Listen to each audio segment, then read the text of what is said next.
তারিখটা বলে দেই 8ই শ্রাবণ 1431 23 জুলাই 2024।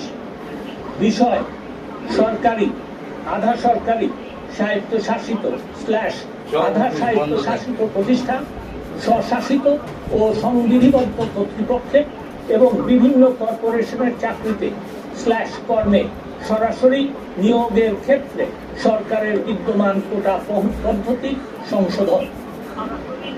সরকার এই মর্মে আদেশ জারি করিতেছে যে সমতার নীতি ও অনগ্রসর জনগোষ্ঠীর প্রজাতন্ত্রের কর্মে প্রতিনিধিত্ব লাভ নিশ্চিতকরণের লক্ষ্যে সরকারের বিভিন্ন প্রতিষ্ঠানে অর্থাৎ সরকারি আধা সরকারি স্বায়ত্তশাসিত আধা স্বায়ত্তশাসিত প্রতিষ্ঠান স্বশাসিত ও সংবিধিবদ্ধ কর্তৃপক্ষের এবং বিভিন্ন কর্পোরেশনের চাকরিতে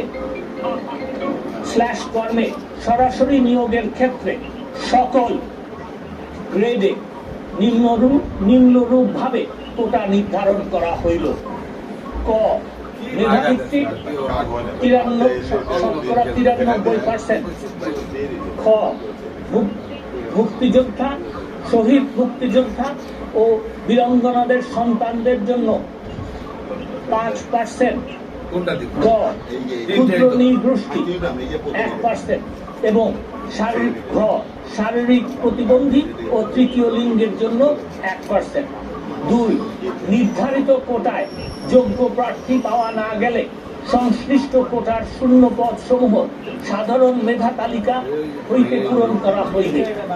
3 গণপ্রজাতন্ত্রী বাংলাদেশ সরকারের জনপ্রশাসন মন্ত্রণালয়ের বিধি 1 শাখা বিগত 4 অক্টোবর 2018 তারিখের পরিপত্র নম্বর 1 সহ পূর্বে জারিকৃত ও এ সংক্রান্ত সকল পরিপত্র প্রজ্ঞাপন আদেশ নির্দেশ অনুশাসন রহিত করা হইল। তার মানে হচ্ছে যে কোটা বাতিল করার যে পরিপত্রটা 2018 সালে দেওয়া হয়েছিল সেটাও বাতিল করা। 4 এই আদেশ অবিলম্বে কার্যকর হইল।